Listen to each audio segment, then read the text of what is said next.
Patrice, Yes. you've talked about in the past how to make a living from performing. Yep. Can you break that down? Okay. So there's so many different areas that we don't always think about, right? But how you can utilize your voice outside of just creating music to put on Spotify or the different distributions in order to hopefully get some hits and, you know, propel you to the next level. I think there's a good understanding that performing can really help you reach fans and so forth. But there's also the other aspect of it that it really can be a great way to generate income.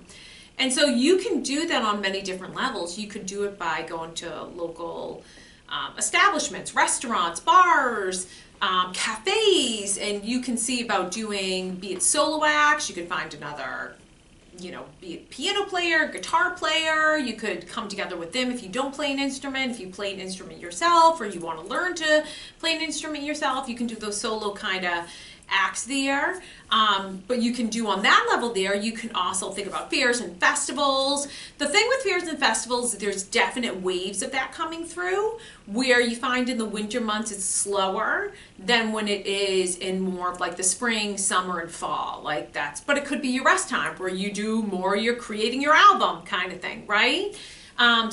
But that's some things to think about. There's wedding singers. They make really good money. And sometimes the problem or the downside with that is I get that there's a lot of commitment into that. And then there's sometimes not always the time for your own personal artistry, or some people feel like they don't love it as much.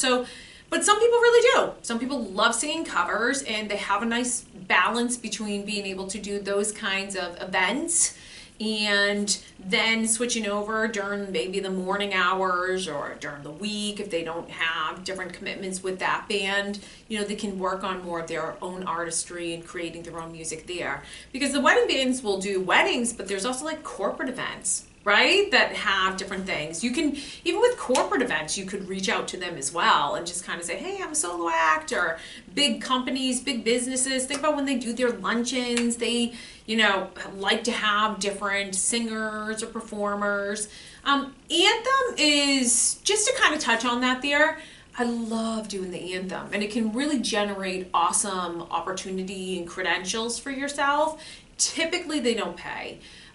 It's ironic they don't pay at like the Gillette Stadiums or the Fenway Parks or, you know, Madison Garden, of those places, they don't. But again, there's kind of an exchange of opportunity. They feed you, they give you tickets, lines. But you can use that end of it there. But on some of like the local stuff, they do end up by paying you. You know, I've been paid to do the anthem, and I've helped book something for someone to book the anthem, and it's like a couple hundred, which isn't bad for, what, 90 seconds? That's where you want to keep it? 90 seconds, 60 seconds? 90 seconds. I think that's where we're going. So, I hope that helps. But yeah, you can definitely generate income as a performer and going out there and doing shows. I think the first line of business, if you haven't already, is just kind of establishing who you are as an artist, what kind of show do you envision. And you can also do like big band stuff and then break off and do some solo stuff as well, so you can have the combined worlds of it. But yeah.